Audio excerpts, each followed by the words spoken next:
Habari za saizi mtazamaji wa Revelation TV, kwa kupita hapa kwenye ground wakati legend wa talent na wa legend wa Dormers wakicheza, tumekutana naye kocha wa timu ya zona ya Majengo, na yeye ndiye anayeendelea kuandaa wanaocheza kwenye zoni hiyo ya Majengo. Upo nami mtangazaji wako S. Ulonja na tutaongea naye mawili matatu. Habari za saizi kocha? Salama kabisa.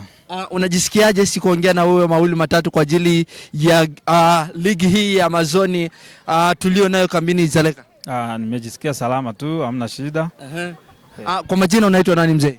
Kwa majina naitwa Amuri, ila kwa maarufu sana naitwa Zidane. Zidane.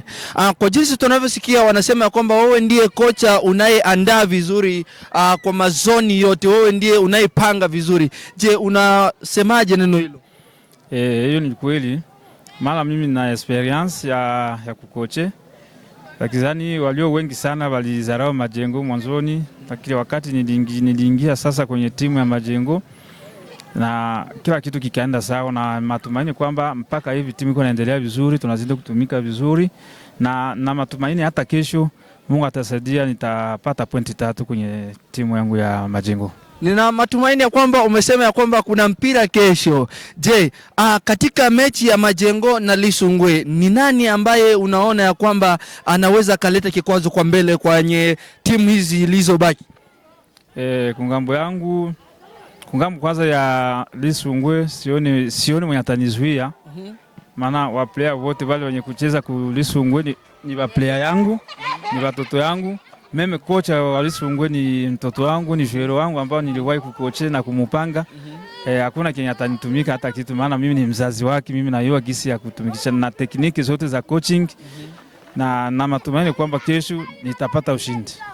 Kwenye zone ya Majengo unatumika kama kocha gani? Maana kwa hali ya ukocha tunajua ya kwamba kuna kocha wa viungo, kuna kocha msaidizi, kuna kocha mkuu na kadhalika kwa wale wanaocheza mpira. Je, unatumika kama kocha gani? Mimi ndio kocha mkuu kwenye ile timu ya Majengo. Na maana mimi technique na kocha yote. Tuna matumaini ya kwamba kuna baadhi ya wakaaji wa zone tofauti, labda tuseme ya kwamba ni washabiki wa zoni yako ambayo unaiongoza. Je, unaweza ukaambia mashabiki namna gani, au unaweza kawaambia nini wale wanaotarajia kitu fulani?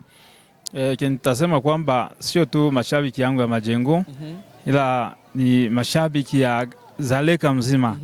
Walifanya kuniona tu mimi kuisupport ile timu ya Majengo, wakatetemeka na kuongea sana, na wana matumaini kwamba kwa gisi nimesupport ile timu ya Majengo, kombe Majengo itabeba. Sasa je, ikifikia mmekosa, unaweza kuwaambia nini? Mimi na matumaini tu kwamba nitabeba kombe. Asante sana. Mtazamaji wa Revelation TV, kocha amesisitiza kusema ya kwamba lazima kitu hichi wakae nacho, wabaki nacho mkononi. Usikose kulike, kucomment na kusubscribe kwenye channel yetu ya Revelation TV. Uko nami mtangazaji wako S. Ulonja, nyuma ya kamera ni Quibe Boy. Thank you.